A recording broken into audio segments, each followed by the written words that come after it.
kita.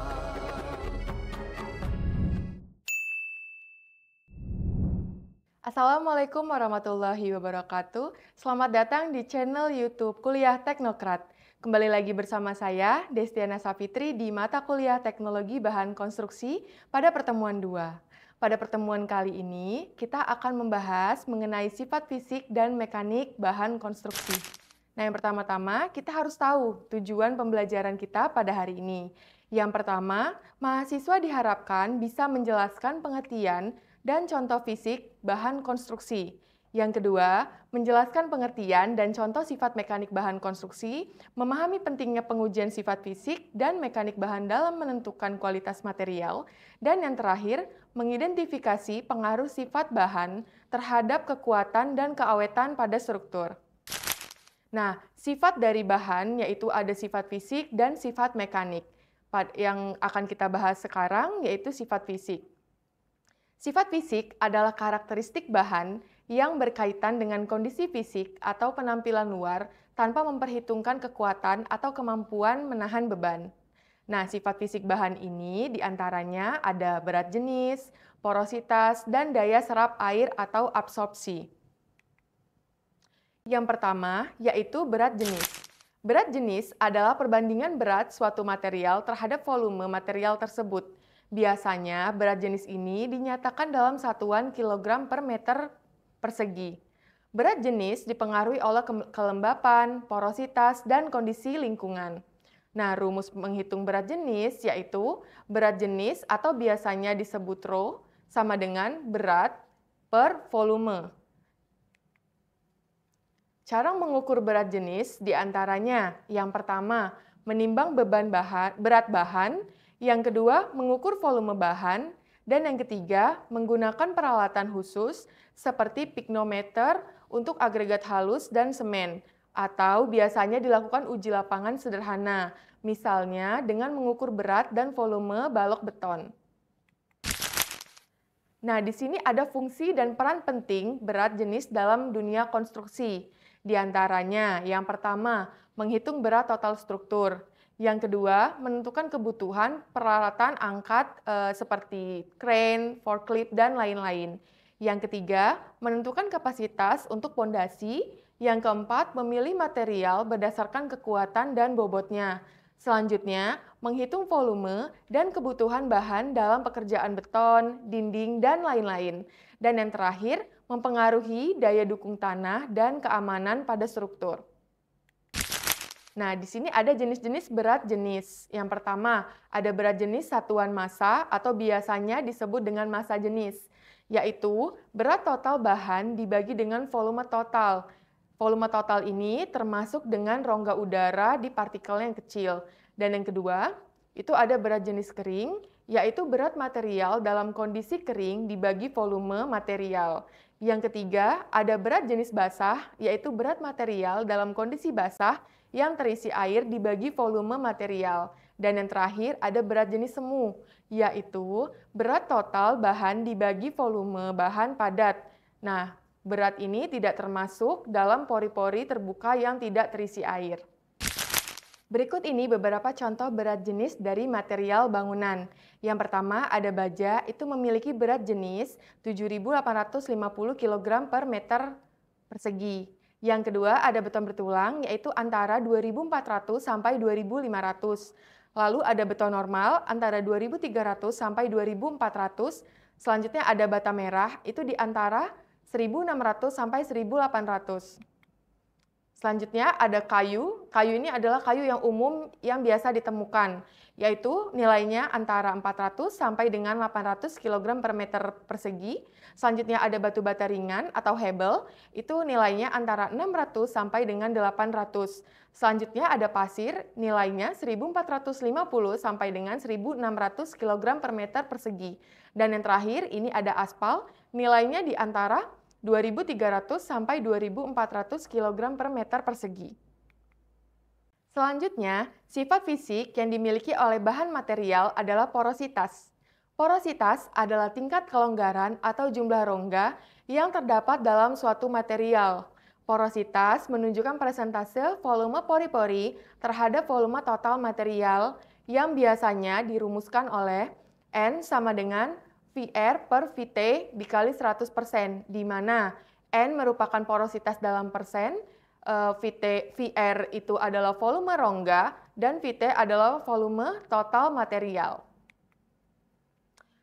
Porositas ini mempengaruhi beberapa faktor. Yang pertama, kemampuan material dalam menyerap air.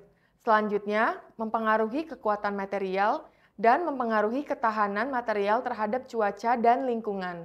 Semakin besar persentase porositasnya, maka semakin banyak rongga. Nah, ketika semakin banyak rongga, maka semakin mudah menyerap air.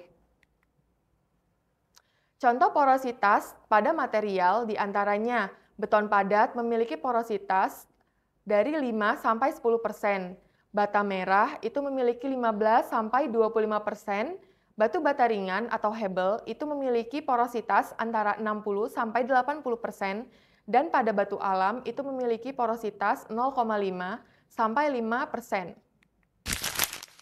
Fungsi porositas dalam dunia konstruksi beberapa di antaranya, yang pertama untuk menentukan kemampuan serapan air. Yang kedua, untuk menentukan daya tahan terhadap cuaca. Yang ketiga, untuk mempengaruhi kekuatan material tersebut. Dan yang keempat, mempengaruhi berat jenisnya. Selanjutnya, faktor yang mempengaruhi porositas yaitu ukuran butiran. Semakin kecil porositas, semakin halus, maka porositasnya semakin kecil. Yang kedua, yaitu kerapatan susunan partikel. Yang ketiga, kehadiran rongga alami dalam partikel. Dan yang keempat, proses pembentukan material. Cara mengukur porositas ada beberapa. Yang pertama, dengan mengukur volume total material. Yang kedua, mengukur volume air yang dapat diserap atau volume udara dalam rongga. Yang ketiga, menggunakan metode laboratorium seperti pengujian dalam perendaman air dan pengukuran berat kering dan berat basah. Beberapa contoh dari material yang memiliki porositas tinggi diantaranya bata ringan, batu apung, dan kayu tanpa perawatan. Selanjutnya, material yang memiliki porositas rendah itu diantaranya ada granit, baja, marmer, dan lain-lain.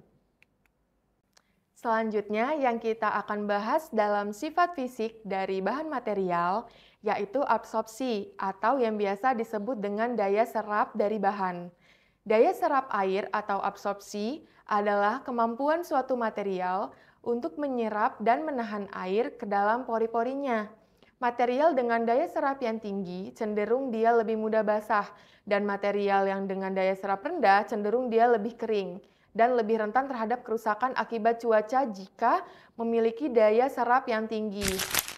Nah, rumus absorpsi ini biasanya dirumuskan dengan A sama dengan WB dikurang WK per WK dikali dengan 100%, di mana A adalah daya serap air dalam presentasi, WB merupakan berat benda setelah direndam air, yaitu berat basahnya, dan WK ini adalah berat benda dalam keadaan kering yang biasanya dia dikeringkan dengan cara di oven. Prinsip perhitungan dalam absorpsi atau daya serap yaitu yang pertama, untuk mengukur berat benda sebelum dan sesudah perendaman.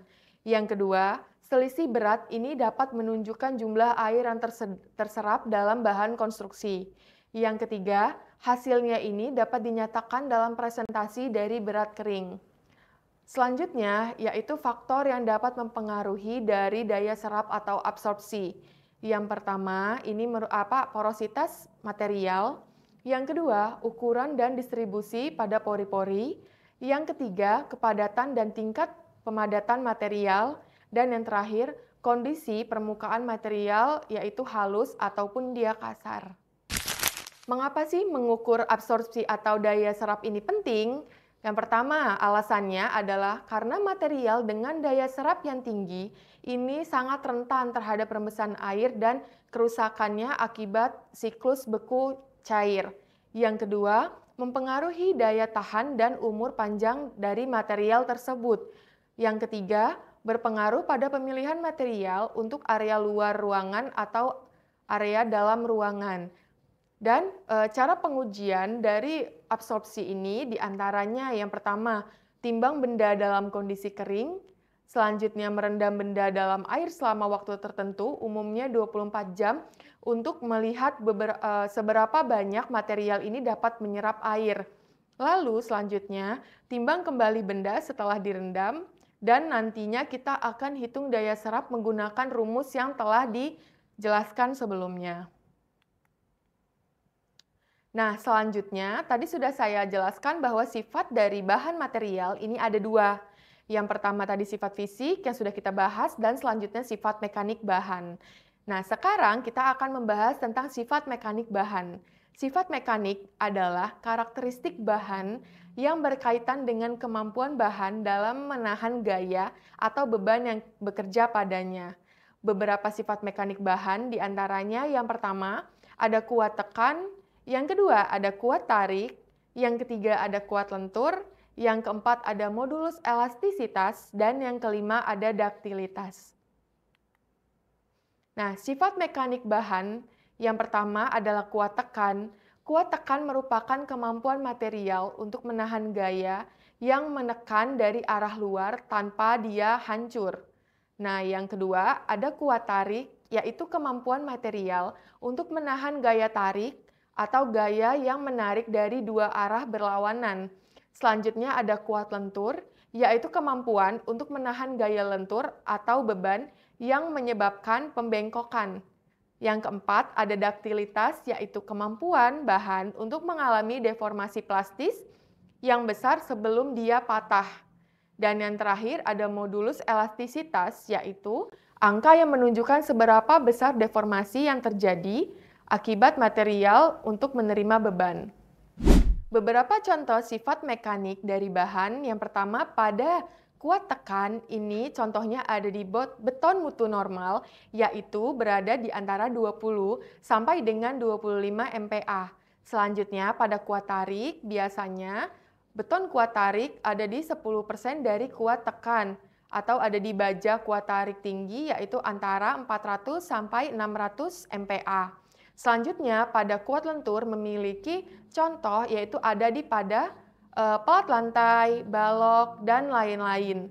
Dan pada modulus elastisitas memiliki contoh pada baja yang memiliki modulus elastisitas tinggi. Dan pada beton ini memiliki modulus elastisitas lebih rendah. Dan yang terakhir, pada daktilitas memiliki contoh di baja dengan daktilitas tinggi. Bisa melar sebelum dia patah. Dan pada beton biasanya ada di getas atau patah secara tiba-tiba. Rumus untuk sifat mekanik yaitu yang pertama pada kuat tekan itu adalah Fc sama dengan P per A, yaitu Fc merupakan kuat tekan dalam satuan MPa, ya, dan P merupakan beban maksimum dalam Newton, dan A adalah luas penampang. Yang kedua, pada kuat tarik memiliki rumus yaitu Fi sama dengan P per A, yaitu Fi adalah kuat tarik dalam satuan MPa, P merupakan beban maksimum dalam Newton, dan A luas penampang dalam milimeter persegi. Selanjutnya yang ketiga adalah kuat lentur, yaitu biasanya diberi notasi yaitu Ft, ya sama dengan 3P kali L per 2BD kuadrat. Selanjutnya, yaitu rumus dari modulus elastisitas, yaitu modulus elastisitas E sama dengan sigma per epsilon. Dan yang terakhir ada daktilitas, ini adalah mu sama dengan delta maksimum dibagi dengan delta elastisitas. Nah, apa sih pentingnya pengujian sifat fisik dan mekanik? Nah, yang pertama, ini berfungsi sebagai penjamin mutu, yaitu memastikan bahan sesuai dengan SNI atau Standar Nasional Indonesia dan sesuai dengan ASTM. Yang kedua, ini merupakan hal yang penting, yaitu terkait dengan keselamatan. Nah, untuk memilih bahan yang kuat dan memadai serta aman bagi lingkungan dan masyarakat sekitar. Yang ketiga, masuk ke dalam efisiensi. Pentingnya yaitu untuk memilih bahan dengan berat dan biaya yang sesuai dengan kebutuhan. Yang keempat, ini terkait dengan keawetan atau jangka panjang dalam penggunaan material. Memilih bahan yang tahan lama terhadap cuaca dan beban sesuai dengan kebutuhannya. Kesimpulan dari materi perkuliahan pada hari ini adalah sifat fisik dari bahan konstruksi sangat berkaitan dengan karakteristik luar material, seperti berat jenis, porositas, daya serap air, tekstur, dan warna dari material tersebut. Sifat fisik ini mempengaruhi keawetan, tampilan, dan proses pengerjaan dari bahan di lapangan. Yang kedua, sifat mekanik dari bahan konstruksi ini sangat berkaitan dengan kemampuan material dalam menahan beban, seperti kuat tekan, kuat tarik, kuat lentur, modulus elastisitas, dan daktilitas, serta ketahanannya terhadap keausan. Sifat mekanik menentukan kekuatan dan keamanan struktur yang akan dibangun nantinya. Perbedaan utama dari sifat fisik dan mekanik terletak pada fokus pengujian dan dampaknya terhadap desain dan pelaksanaan pada proyek konstruksi. Sifat fisik lebih berhubungan dengan kualitas dan keawetan bahan, sedangkan sifat mekanik sangat berkaitan langsung dengan kekuatan pada struktur bangunan nantinya. Pemahaman yang baik tentang sifat fisik dan mekanik bahan konstruksi akan membantu mahasiswa dalam memilih bahan yang tepat, meningkatkan mutu pekerjaan, serta mengurangi resiko kegagalan struktur. Sekian pertemuan pada mata kuliah teknologi bahan konstruksi pada pertemuan 2 ini. Jangan lupa tetap subscribe kuliah Teknokrat. Jangan lupa like, share, dan komen. Terima kasih. Wassalamualaikum warahmatullahi wabarakatuh.